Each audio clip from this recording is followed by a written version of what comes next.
A couple of young men, and we got talking about things that ended up reminding me of all the people that I remember in my lifetime that were the most evil people I could think of.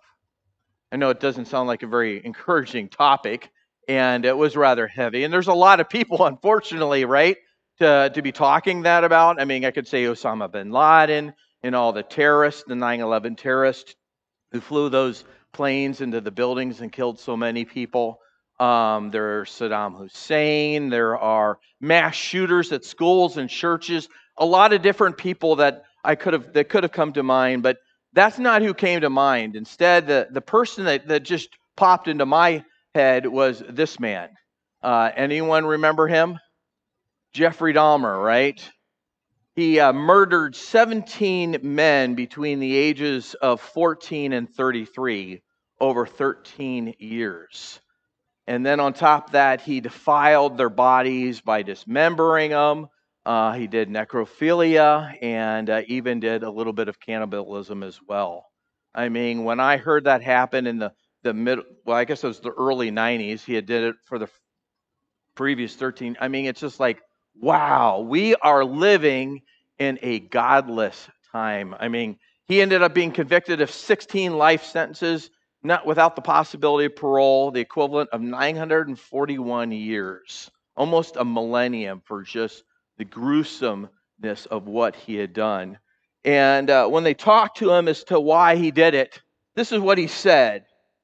If a person doesn't think that there is a God to be accountable to, then what's the point of trying to modify your behavior to keep it within acceptable bounds? Wow. Acceptable bounds. He's talking about sin here. He's talking about crime. That even in America, there is this recognition that, some things are bad, but then some things are even like almost unspeakable, right? Why not do that if you're not accountable to a God? Many ways you could say the Jeffrey Dahmer of our day was the King Ahab of Elijah's day. We're working through this series where we're talking about God's men in a godless time. And I can tell you what, as America continues to unfold, there are many men and women who are not interested in living for God, and as a result, the way they interact with one another, the way that they interact with us is quite despicable. And so we are coming up to a passage where it is tough to read and think about what happened by King Ahab. And so the question becomes is how does God want to live and how does God want us to live like Elijah did in his godless time and our godless times? What are the lessons, what are the truths that he has for us to discern so that we live not like this world who says there are no bounds to either anything I want to do, but instead we recognize that we too are accountable to God. If you have your Bibles, please open them to 1 Kings chapter 21. 1 Kings chapter 21 is where we're going to be today. And God answers this question as far as how does God want us to live in such a time? What are the lessons that we can learn from the Jeffrey Dahmers or the King Ahabs of this world? He gives us two truths. And in both truths, there's something true about God and there's something true about us. The first truth, though, is very sobering. The second truth is more hopeful, right? And I will tell you in advance, before we kind of launch into the first truth, that at the end of this sermon, I'm going to do something that you know me, I've never done before, right? And it's going to challenge you. It's going to stretch you. It's going to make you feel uncomfortable because it's made me feel uncomfortable as I was thinking about it and praying about what to do and how to apply this passage this week. But I pray that you would take the opportunity to follow the Spirit's lead and try and follow the challenge that I'm going to give to us all, okay? So that's coming. How do we get to that point? Two truths. The first one is about us and God, and it's not very hopeful. God severely judges those who knowingly sin, whether it's active or passive, against another person. God severely judges those who know that they're doing something wrong against another person. But it doesn't matter whether you do it actively or passively. Theologians talk about active forms and passive forms of sin, and that may be familiar to you and that may be not, but this passage in 1 Kings chapter 21, it shows both in very stark means, right? King Ahab, Jezebel, and a man named Naboth. God severely judges those who knowingly sin, actively or passively, against others. Take a look at how it starts out. Now, Naboth, the Jezreelite, had a vineyard in Jezreel. Vineyards were the cream of the crop. You know what I mean? It's living life to the best if you have a vineyard that's doing well. He's in Jezreel, and we have learned from the past that Jezreel is one of the palaces of Ahab. He had two palaces. He had a summer palace and a winter palace. And so depending upon which season it was he would be in, and this was his winter palace in Jezreel. And this Naboth's vineyard was next to or beside the palace of Ahab, who is the king of Samaria. The one thing that we need to get out of this verse is when you have something next to another, what does that make you? A neighbor. What is the second greatest command that Jesus said that occurred in the Old Testament? Love your neighbor by yourself. Do you think the writer of 1 Kings is trying to clue us in on something? You bet he is. You bet he is. Verse 2. And after this, Ahab said to Naboth, give me your vineyard. Now, I'm not really keen on the English or the ESV translation here. In particular, this, and after this. Actually, the way Hebrew's written, you can move phrases around, and so you have to sometimes guess, okay, where does the after this come? I actually think it really, after this, should have been back in verse 1. Now, after these things, or after all that has happened, what he's talking about, the last couple of years, in particular, the last two chapters, right? And so if you were wondering, well, was Troy, did he skip his timeline? No, I did not skip his timeline. I need to remind you what happened in the last two chapters, 19 and 20 of 1 Kings, and I'm going to use my timeline to do that. We have been going through, we've been going through Elijah's life. You have the drought for 3 years, and then you have Mount Carmel, and then he runs to and flees to Mount Sinai, and then he's got this long road trip anointing people for different purposes and stuff like that. After these things means including the bringing on of Elisha as an understudy for his ministry. And so as we're going through verse 21 or chapter 21, Elisha's name doesn't appear, okay? But most likely he was around. He's with and learning from Elijah, and so he has firsthand knowledge of these events, what's going on in Elisha. And so when he says after these things, it means, okay, Elisha is now working with Elijah. A couple of years have passed. And also in last week, we saw a chapter as far as two battles. And King Ahab has been victorious, right? Because God has provided for him. He is a victorious king. They've defeated some nasty Syrians, and that's been going on for like 2,000 plus years, right? And so these are arch enemies, and so flush off the victories. You know, the drought is over, the rains have come, things are looking good, we've won some battles. Oh yeah, by the way, I did disobey God and didn't kill the king, and God said, you're going to pay for that. But otherwise, things are pretty good. Things are looking up in Israel. So after that, oh yeah, there is this neighbor that Ahab has for part of the year. Name's Naboth. And he's got a vineyard next to the palace. We're going to be in a couple of places, two places in the three, kind of. Here you can see Carmel. Here's Jezreel, and here's Samaria. Most of the action is going to go back and forth between these two cities. They're about 20 miles apart, so a day's journey. They could easily make it in a day, even less if you're riding a chariot, most likely, like Ahab is doing. And then we do have Tishbe. We don't know if that's where Elijah is brought in from, but it is mentioned that he is from Tishbe, and so most likely at some point he's going to make the travel over into this area. We're going to come back to this, Matt, because there's some ways in which it's a little bit different than the way we might think based on how it read. But that's where we are. And so we're looking at Jezreel, and based on other texts of the scriptures and archaeological studies, we have a pretty good idea where this actually happened. We've got, here you can see Jezreel. This is the ancient site of Jezreel. Here's a spring and another ancient ruins over here. We actually think, in fact, let me go back to this map.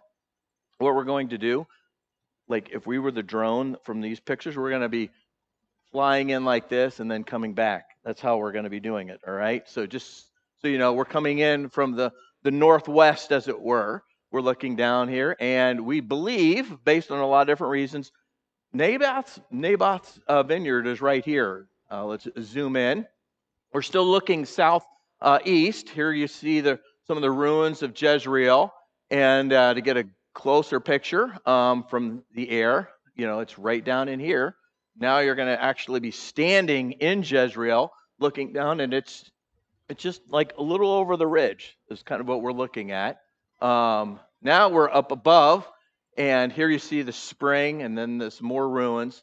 In particular, what's key to helping us locate it is we have found winery, how they crushed the grapes and preserved and started fermenting them and stuff like that is right down here. And then Jezreel is right here. So you can see it's pretty close, right next to the Jezreel, or right next to the palace, as it were. Now, here's some of the ruins.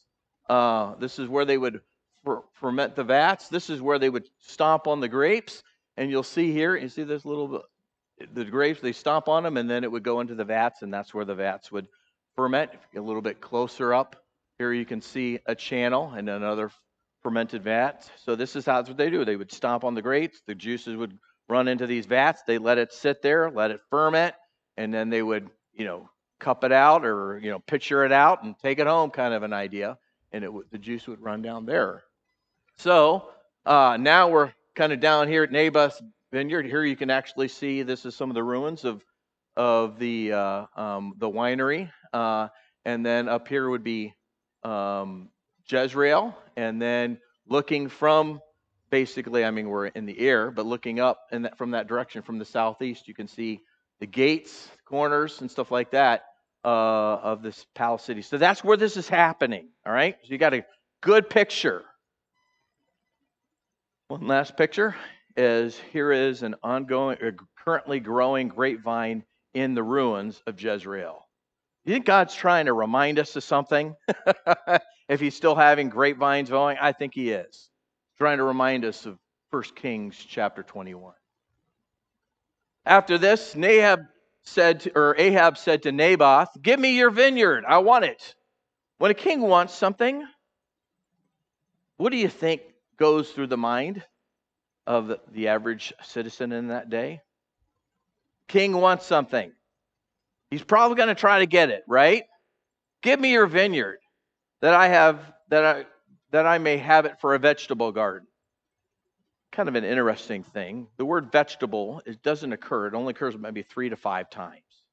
And up to this point, it only occurs in one other place that was before these events. It occurs in Deuteronomy, where it references the vegetables you ate in Egypt. I suspect the writer is saying King Ahab is trying to, through his bad reign, he is trying to turn Israel back into a current day Egypt. He's functioning like a pharaoh, as it were. But at some levels, he's just, demonstrating some basic level of trying to improve his properties, right? Give me I want to have a vegetable garden. But you know what's interesting? Ahab is not as ruthless as we often think he is. He is, but not as bad as we thought. He says, give it because it's near my house. It would make it easier for my food to be prepared and all that kind of stuff. It would make life better for me. And I will give you a better vineyard for it. I'll give you more land or higher quality soil or whatever the case may be. Or if you don't want that, I will pay you well for it. He is not trying to undercut.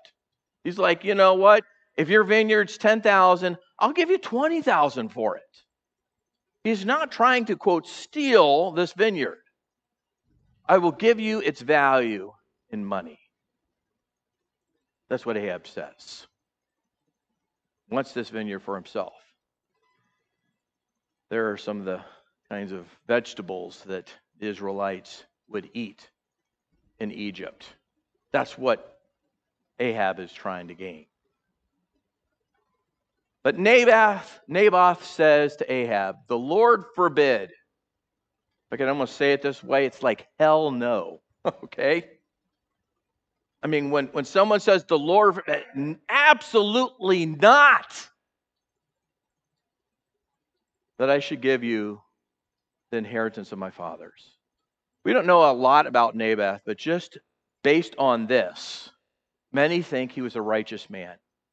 Remember, he's next to the palace, right? In Jezreel. Who else lived in the palace at Jezreel from the past? Anyone remember? Obadiah, right? He was the housekeeper of that palace. He made sure everything is running well, and we know that he was a righteous man as well, that he was willing to risk his life and preserve 100 prophets when Jezebel was trying to kill him. And so I suspect that Naboth and Obadiah would often talk over the vineyards as they're interacting. And maybe he's even selling wine to the king. He's like, you know what? God forbid that I give the inheritance of my father. He's concerned about upholding the family reputation, but even more than that, he is concerned about not being disobedient to the Lord, because the Lord said you should not sell permanently the inheritance that I give to you. And so when he says God forbids it, he is absolutely right. He's a righteous man, and he says, it's not mine to sell to you, even if I made a killing on it. I know you're king, but God is God. And I want to serve him, even if it means me having less money or a lower quality vineyard, because God gave my family this land. And I'll be content with it. Because it's clear when a king wants your land, he doesn't want it just temporarily, right? He wants it for the long term. That's what Naboth says. Ahab was not happy. He leaves Jezreel, having talked with Naboth, being in disappointment, and he starts heading back to Samaria.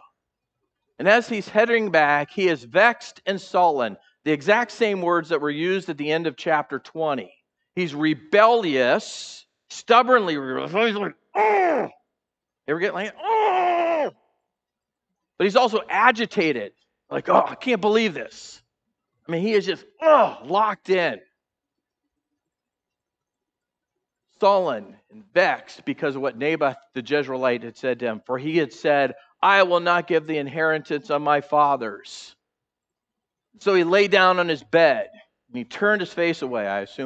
I think this is hilarious. He's just like, he doesn't even kiss the wife hello.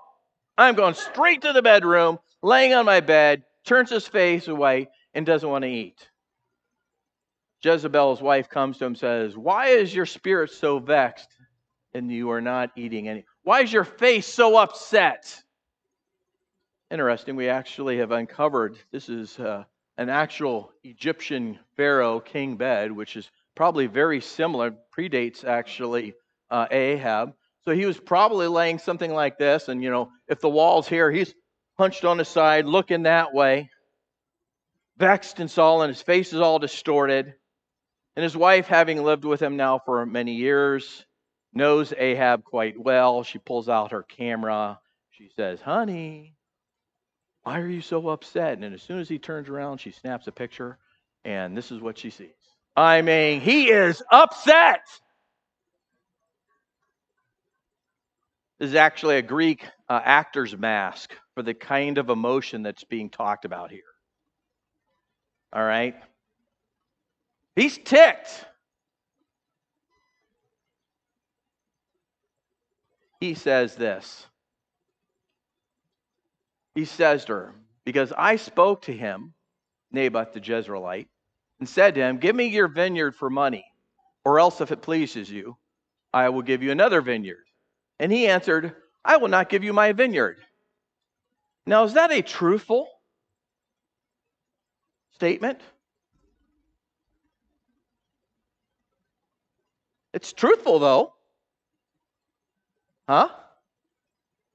Yes. He said, "I will not give you." He said, "I cannot," right? That's another thing. What else is missing? Good catch. God forbid.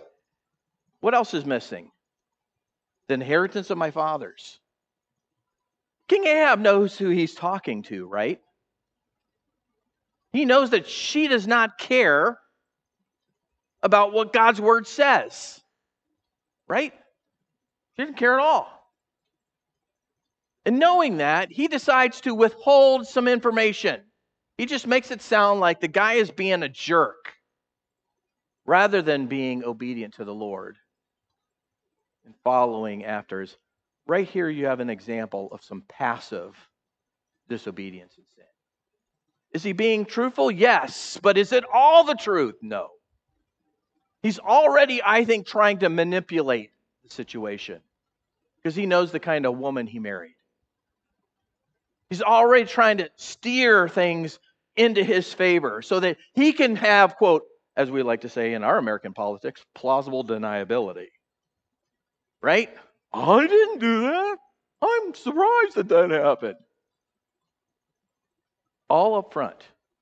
In fact, you know what? As I was going through this passage and thinking through the 10 Commandments, and in particular, the 10 Commandments that deal with our relationship with one another, there are 6, right? You go from honor your parents all the way to coveting. 5 of the 6 are broken in this passage. We've already seen him now. He's coveting. He wants this. And now he is, saying a false witness. He's giving partial truth, but not the whole context. It's not like the guy is being a jerk. He's actually trying to be obedient to the Lord. And he's trying to honor his parents because that's whom God gave. That's who Naboth's parents gave. God gave the land to. What's Ahab doing? He's not honoring his parents. He doesn't care what God has said. He's leaving God out of the equation, right? Because in a godless time, what? God's out of the equation. Who says you can limit, should limit the sin that you do? Already up front, we're seeing him starting to break commands. He's more passive. Jezebel's the more active one. Jezebel's wife says to him, "Hello, are you king? Do you not govern Israel? Arise, eat bread, and let your heart be cheerful. I will give you the vineyard of Naboth the Jezreelite." Are you not king? Here is another wonderful, practical illustration of the challenge of living in a godless world and yet be a person who's supposed to be following God. The way kings did it from her home up in Sidon is that the kings were universal power.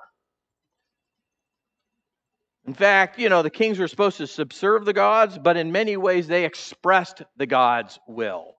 Whatever the king said went. That's her thinking of the king.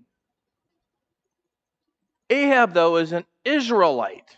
He is not a Sidonian king. And in Israel, God is God. And when God, he is the one who owns the land, not the king who owns the land in Sidon. He is supposed to honor God and respect the territorial boundaries that God has given to other people of his people. So what she's basically saying is, are you a Sidonian king or are you an Israelite king? And in his kind of manipulations, he's trying to do both, right? Because he really wants that vineyard. I mean, that's a good land.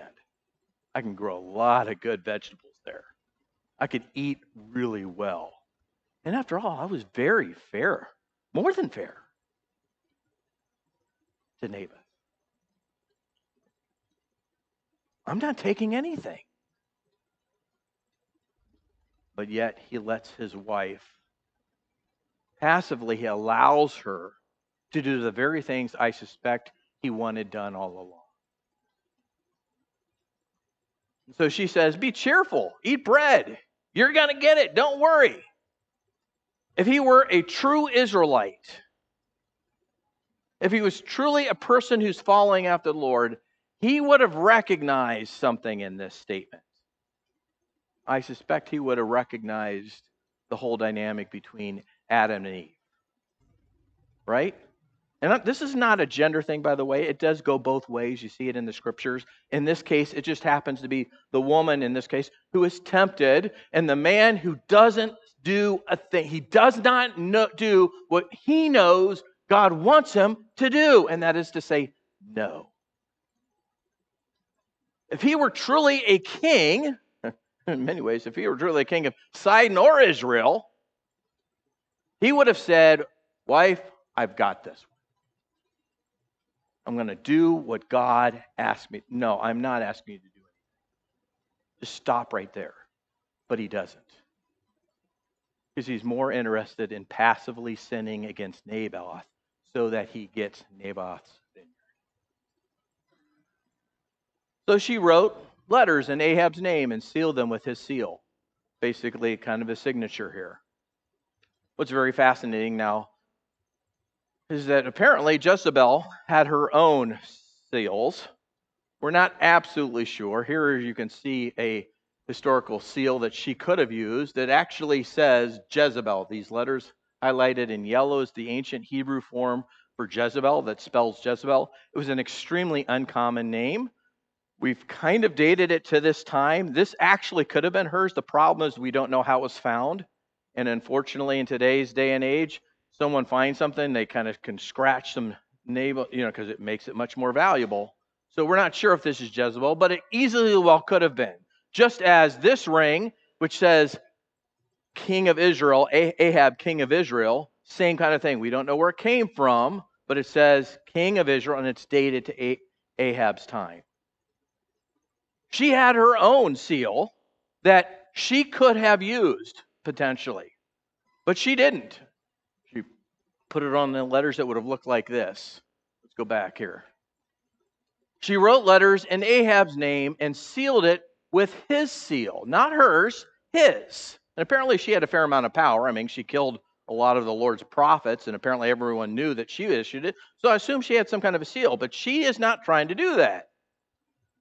She sent the letters to the elders of the leaders who lived in Naboth and his city, which was Jezreel. Again, Ahab could have said, no, don't forge my name. She wrote in the letters, proclaim a fast and set Naboth at the head of the people. At this point in my study, I always thought that this fast was something where something apparently was going bad or less than ideal in Jezreel. And what you would do is when something went bad, you want to make sure it's not something that someone has done that's wrong. That God is not judging the city like he judged Israel with Achan, kind of a situation. That's what's going on here. So they proclaim a fast. Things are bad. Something's not right. Is God upset with any of us? Now, when I had read this in the past, I thought that they, had the fast in Jezreel. But apparently, they actually made a trip. They proclaimed this fast, and then a group of them went to Samaria as well. Possibly to discern, hey, is God, because that's where a lot of the prophets are and stuff like that. Is God? So you have people fasting in the back, and then you have this small contingent of key leaders from the city going to the capital city, the main capital, which was Samaria, 20 miles away, saying, "Hey, is God upset with any of us?" But Naboth was supposed to be up front, and so he's kind of the kind of a key honor. And if he was a righteous person, a lot of people recognized that he was someone who was devoted to the Lord. This is Jezebel writing, okay? Proclaim a fast, set Naboth at the head of the people. He thinks he is, going to be key in leading and discerning, hey, what's going on with the problems in our city? Like I said, so they go from Jezreel up to, because this is lower elevation, up to Samaria.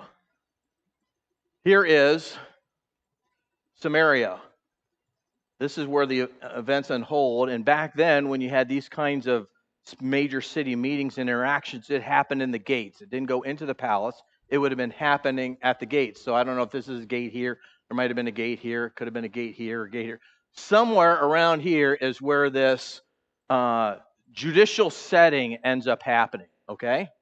Now let's go back to the next page. And set two worthless men opposite him.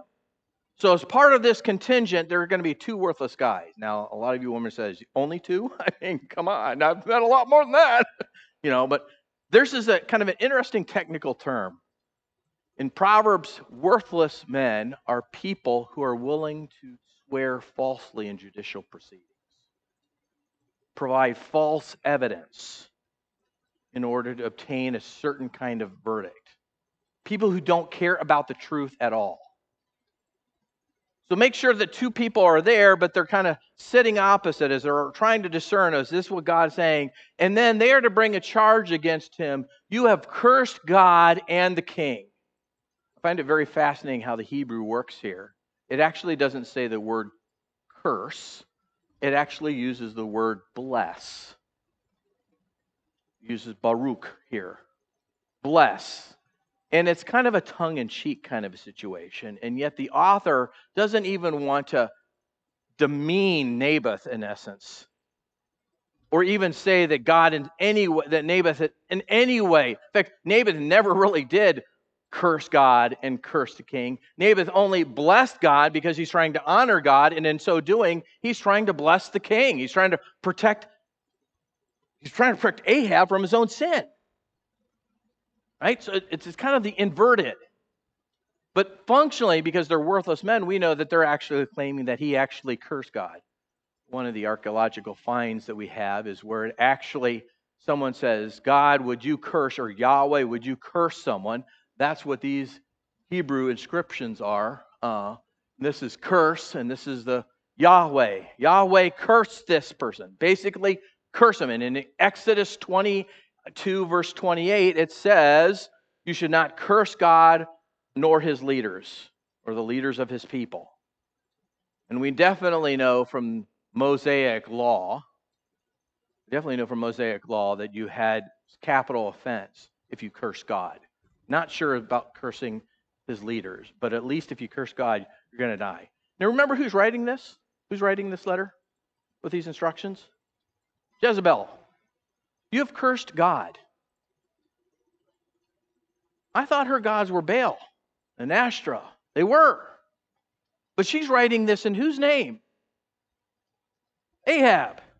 And you see, Ahab is trying to keep one foot in, right?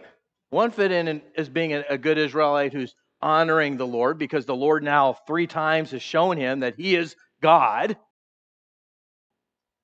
She has no care whatsoever. She doesn't care if she defames. I mean, this is an issue against it. I actually think this is a misuse of the Lord's name. One of the key men that we're not even focusing on in that sense. She has no problems using God to obtain her purposes. And then, once that's been confirmed, because you have 2 witnesses, take him out and stone him to death. This is one of the reasons why in my research and study, and in particular relying upon a particular commentator and looking at some of the details in this passage, we think that this occurred not in Jezreel, but in Samaria. because you got to get that small group of representatives away from Jezreel, because everyone like, that doesn't sound like Naboth.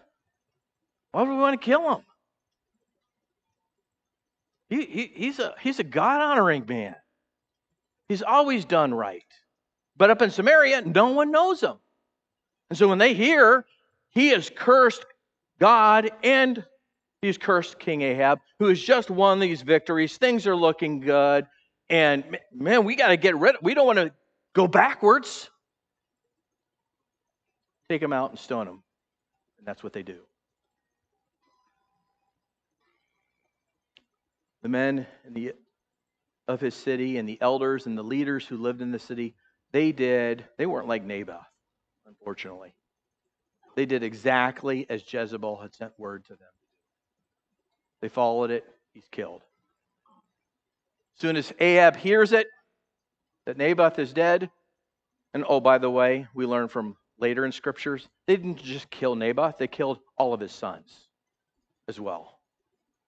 They stoned all of his sons. So he has no living heirs, and as a result of that, there is no one that owns this property.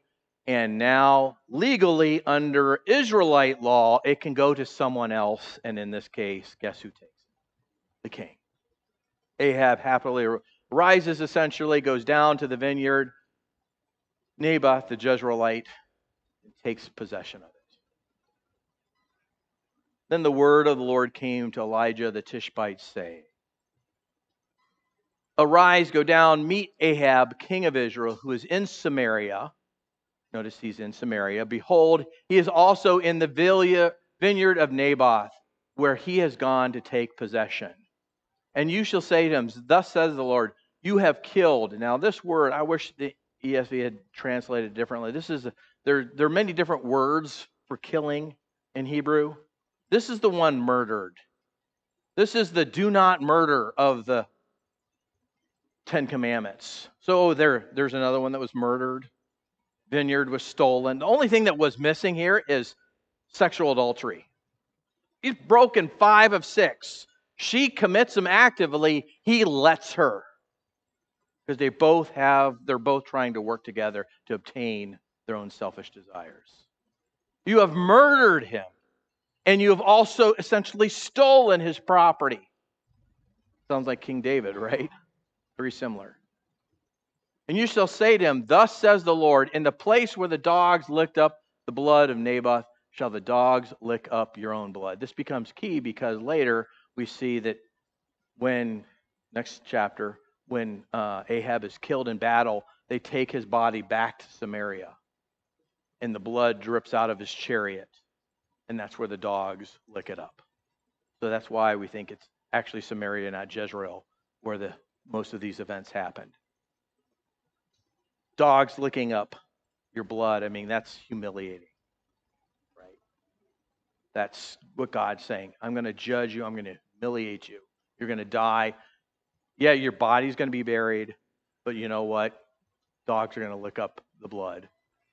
Ahab says to Elijah, Have you found me, O my enemy? Now, this is the third interaction that we know of between Elijah and Ahab. First time, he recognized Elijah was a prophet of the Lord. Second time, he says, You're a trouble, or he caused all kinds of problems. By this point, he's not just a problem. You are just opposed to me. Have you found me? You've been looking for me? You're going to tell me some more bad news?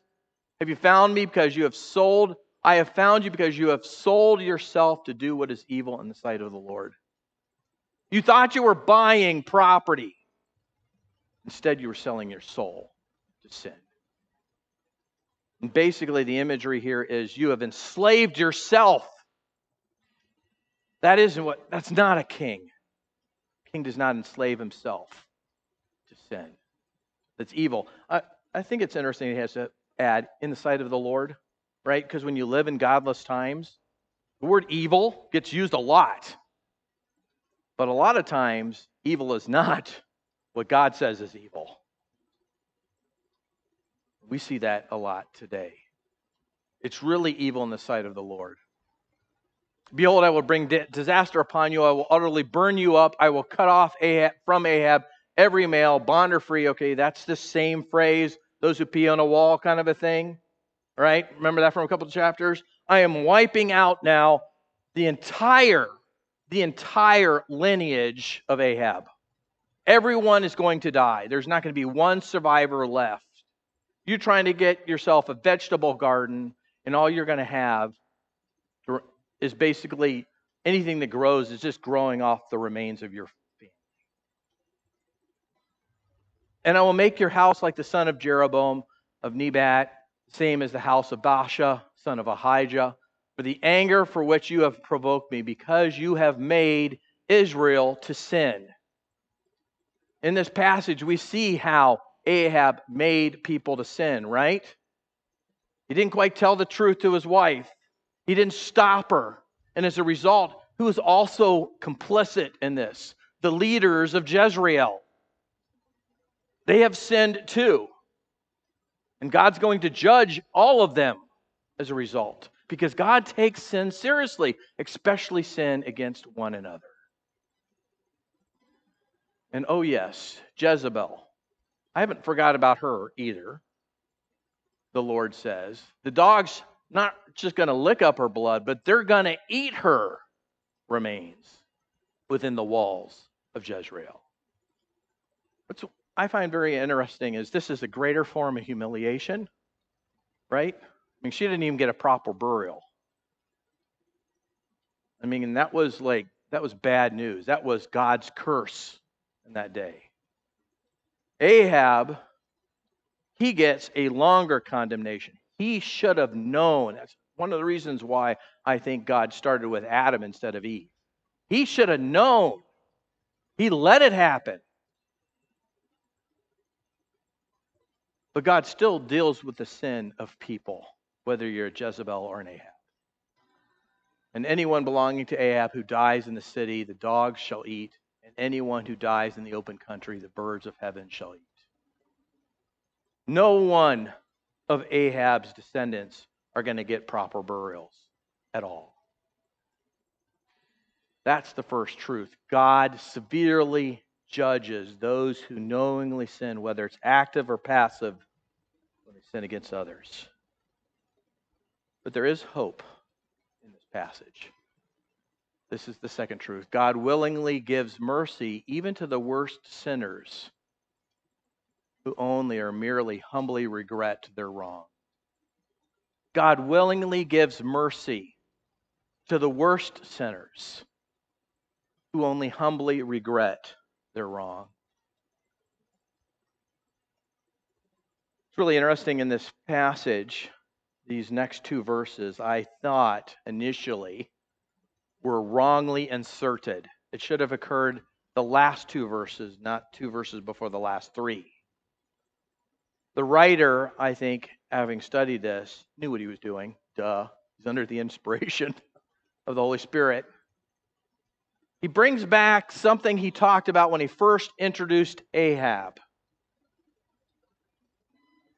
There was none who sold himself to do what was evil. He repeats Elijah's comment. I mean, the guy sold his soul to the devil like the worst. None like him of all the Israelite kings, whom Jezebel, his wife, incited. She spurred him on, but he was the one who did it. He was as bad. That's how he introduced Ahab. Oh, this guy is a bad king. Now he says, you see why? Look what he does, and look what he did to people who are trying to simply live their lives and honor God. He murders them. He attacks them. He attacks them as his enemy. Then we see this. He acted very abominably going after idols, as the Amorites had done before the Lord cast them out before the people of Israel. The word abominable in the Old Testament, the equivalent to that today, it's playing the Hitler card. It's the worst demonstration. Anytime you see the word abomination, it's the worst demonstration of evil that comes to mind. And I did a search.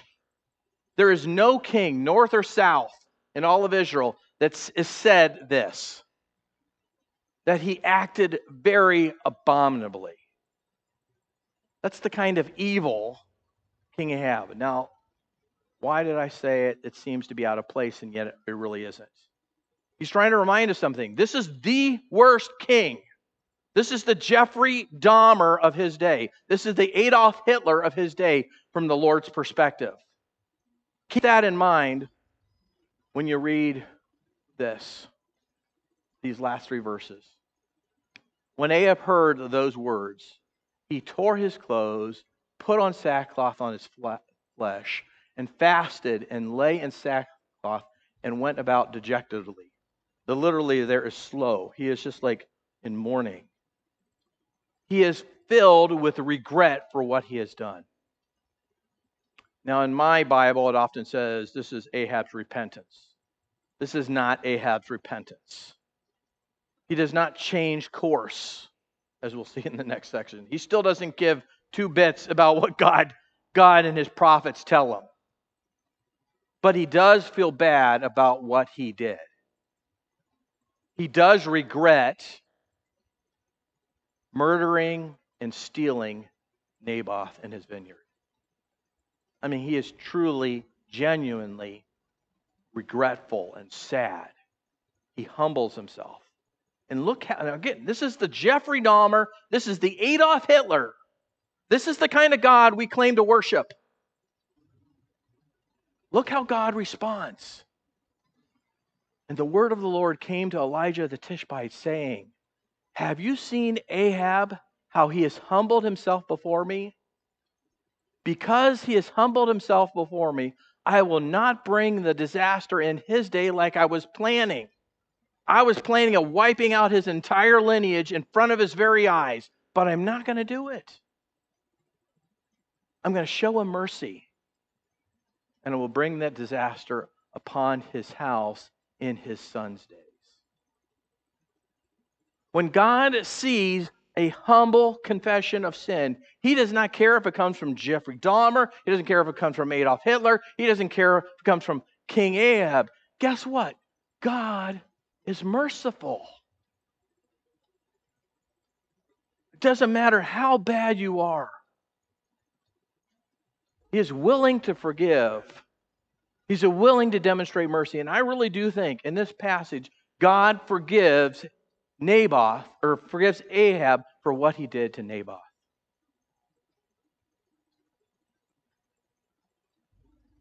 Ahab doesn't change, but God is still merciful. That's the good news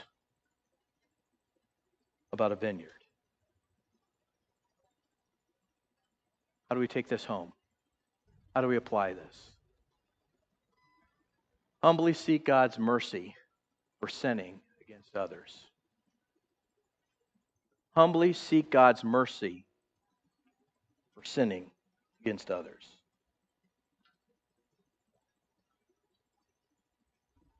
Did God include this chapter in the scriptures simply to say, hey, I'm going to take care of the evil people of this world? I would say not just simply to say that God is going to deal with the Jeffrey Dahmers, Adolf Hitlers of this world, the King Ahabs. He's trying to alert us to something. God takes willful, knowing sin. Whenever we knowingly sin against anyone else, he says, I am going to judge that severely. Whether it's active or passive, you will pay. But if you humble yourself and not just express regret, but true and genuine repentance, we're saying, I don't want that life anymore. I don't want to live that way anymore. I will forgive you.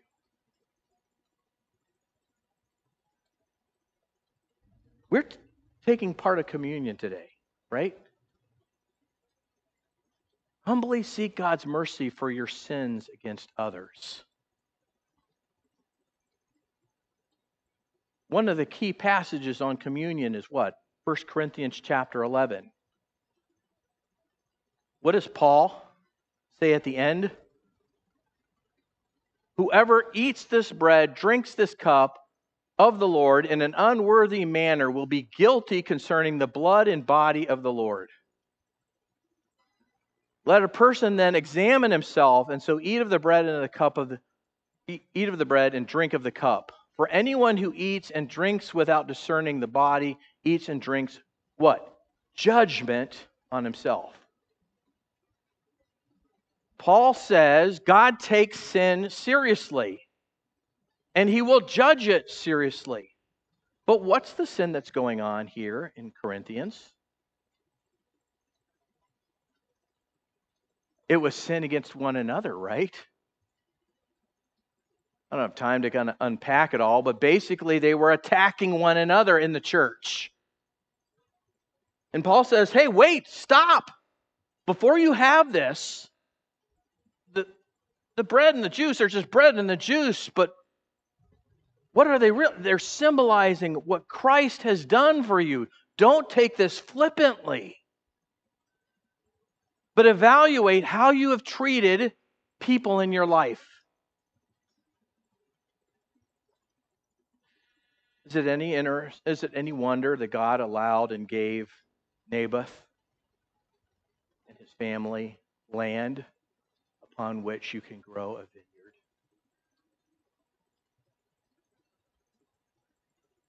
Oh, by the way, if green vegetables, herbs, is a picture of Egypt, what is the picture of the vineyard? Israel, God's people, of whom Christ is the King. One of the reasons why we often, not always, but often give you time to and encourage you to confess your sins. The point here is what? Humbly seek God's mercy for sinning against others. We're about to take communion. Paul says, evaluate yourselves. He's not the only one, by the way, that says that, right? Jesus does as well. But you know what's interesting? When we talked about Jeffrey Dahmer, we looked it up. I remember something back in my mind that I think maybe he became a believer. This is a Church of Christ pastor who started connecting with Jeffrey Dahmer. And 3 years before he died, he asked for a Bible and started investigating the Word of God. And then the year he ended up being murdered by a fellow inmate. But about 6 months before he himself was murdered, he got baptized and he confessed Christ.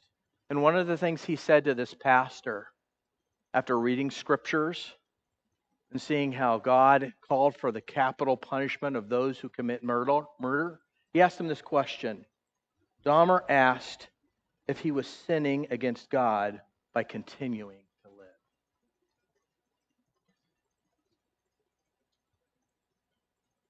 I suspect he was wondering, the state hasn't killed me, and yet God, so am I violating what's wrong? You want to talk about a transformation? Oh, and by the way, that opening quote I used, I believe it came after he professed faith in Christ. And he said, you know what? I did it back then because I did not think I had a God who was held accountable. But now I do. And he was not afraid to die because he knew he deserved it. And the man who bludgeoned him to death, he also bludgeoned another prisoner, said, unlike apparently the other prisoner, when he was bludgeoning Jeffrey Dahmer, Jeffrey did not utter any kind of scream. He just silently took it. Who does that remind you of? Father, forgive them. It's the only thing he said. That's what we're remembering. And yet we're also called to remember how we have treated others, how we have sinned against others. I have two applications of it. The first one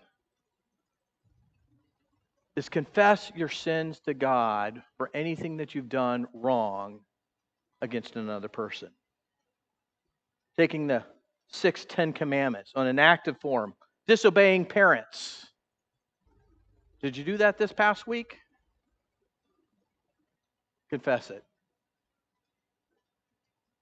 Murder. Hope no one's done murder. But oh yeah, what did Jesus say on Sermon on the Mount? Have you ever called an idiot? Have you called anyone an idiot? Or out loud? Or in your thoughts? That's a form of murder. You're defacing, you're killing that individual in some ways. Adultery? Hope we haven't had any of that this past week. But you remember what Jesus said, even if you lust, you're sinning against another individual. Stealing and cheating, do not steal, do not cheat. Have you lied? Not maybe at court, but just deceived someone, told some truth that misled an individual. Have you coveted? Someone wants something else. You want that. They have it. You want it. Passive. Honoring parents, a passive way to not do that? Pouting. I didn't get my way. Essentially what Ahab did. What about murder? It's a passive form of murder. Allowing gossip to continue. Hey, I do not need to hear that. I'm not a solution here. You deal with that individual. What about a passive form of adultery?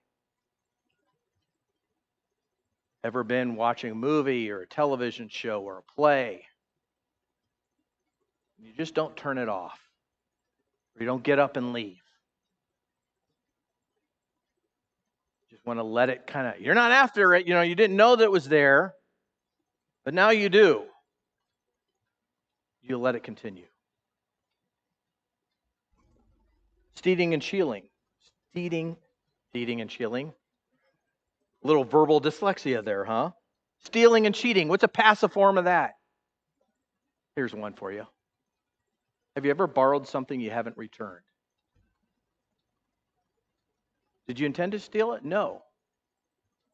I've got a lot of missing books in my library, by the way. Mostly not from this church, okay?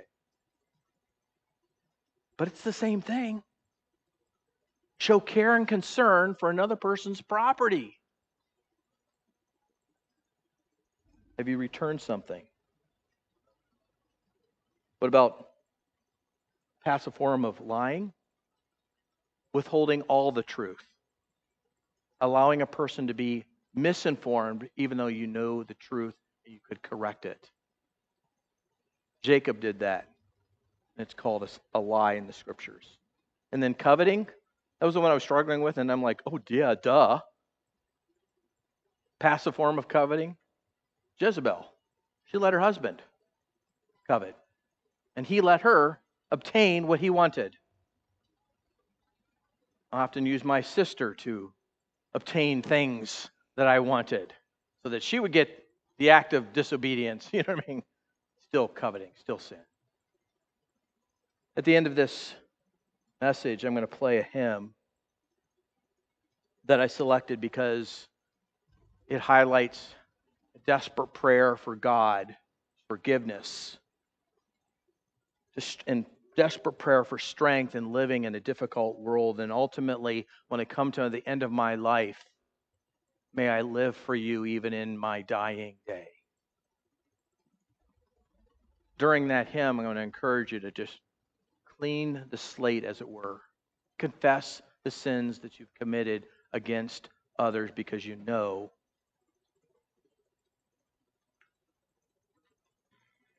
But Jesus also said, if you're offering a gift at the altar, if you're at worship and you remember your brother has something against you, leave your gift there before the altar and go. First be reconciled to your brother and then come offer your gift. Here we're going to get into the uncomfortable part.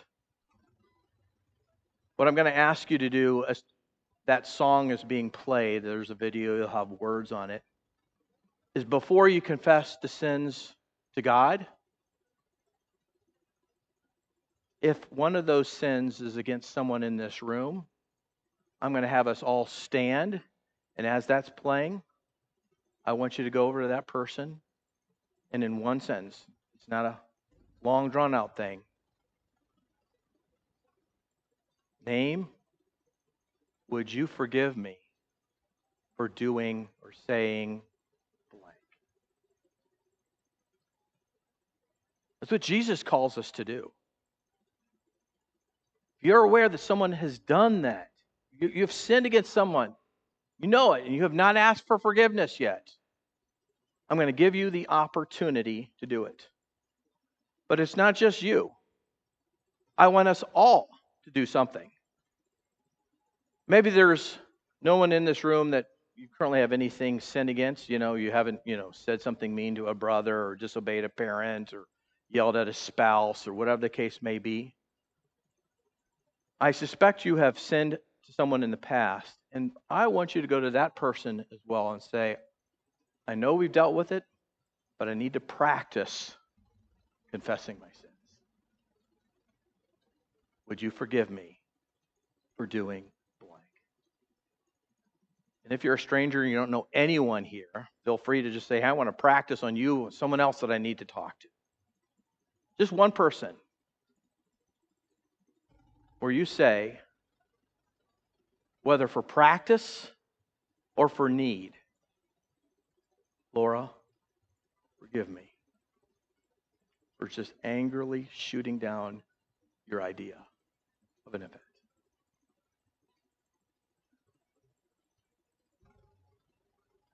Because God takes our sins against each other seriously. But for the mercy of Christ, we do not deserve what he offers. Would you all stand? And once you have asked for forgiveness from someone, sit and confess the sins during this video.